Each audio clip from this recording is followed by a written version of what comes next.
ఎవరైతే వాళ్ళ course complete చేసి ఇంటర్వ్యూకి ప్రిపేర్ అయ్యే వాళ్ళు ఉంటారో, వాళ్ళకి ఆ కోర్స్ సంబంధించిన ఇంటర్వ్యూ క్వెషన్స్ చాలానే ఉంటాయి. ఒక డంప్ అయితే ఉంటుంది. ఎన్నో హండ్రెడ్స్ ఆఫ్ ఇంటర్వ్యూ క్వెషన్స్‌ని వాళ్ళు గ్యాదర్ చేస్తారు. From various resources. అది ఫ్రెండ్స్ ద్వారా కావచ్చు, ఆర్ ఇంటర్నెట్ ద్వారా కావచ్చు, ఆర్ యూట్యూబ్ ద్వారా కావచ్చు. ఇలాగ రిసోర్స్‌ని గ్యాదర్ చేస్తారు. బట్ ఇక్కడ మెయిన్ ప్రాబ్లమ్ ఏంటంటే, మన సిస్టంలో, మన ల్యాప్‌టాప్‌లో ఆ మెటీరియల్ అంతా ఉంటుంది గానీ, వాటిని తీసి ఓపికగా ప్రిపేర్ అవ్వడం చాలా కష్టంగా ఉంటుంది. ఎందుకంటే మనకి ఆ పీడిఎఫ్ ఓపెన్ చేయగానే ఎన్నో 100, 200 ఇంటర్వ్యూ క్వెషన్స్, 300 ఇంటర్వ్యూ క్వెషన్స్ ఇలా కనిపిస్తుంటాయి మనకు.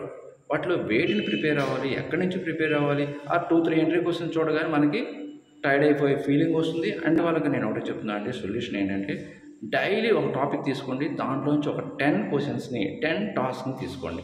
ఏదైతే టాపిక్ సెలెక్ట్ చేసుకుంటారో దాంట్లో real time interview questions prepare చేసుకోండి. సినారియో బేస్డ్ ప్రిపేర్ చేసుకోండి. ఇలాగా కోడింగ్ క్వెషన్స్ ప్రిపేర్ చేసుకోండి. ఇలా మీరు ప్రిపేర్ అయ్యారంటే మీకు డైలీ ఒక 10 టాస్క్, 10-15 అది మీకున్న టైంని బట్టి ప్రిపేర్ అంటే అప్పుడు మీకు కన్ఫామ్‌గా ఇంటర్వ్యూ క్రాక్ చేయడానికి కొంత కాన్ఫిడెంట్ అయితే వస్తుంది. అంతేగాని మన దగ్గర ఉన్న మెటీరియల్ అంతా చూసుకుంటూ ఉంటే మాత్రం ఒకే రోజు 50 క్వెషన్స్ 60 క్వెషన్స్ అలాగ ప్రిపేర్ అయితే సో అలా ప్రిపేర్ అయ్యారంటే మాత్రం మనకి ఏ క్వెషన్స్‌కి ఆన్సర్ అయితే కరెక్ట్‌గా చేయలేమండి.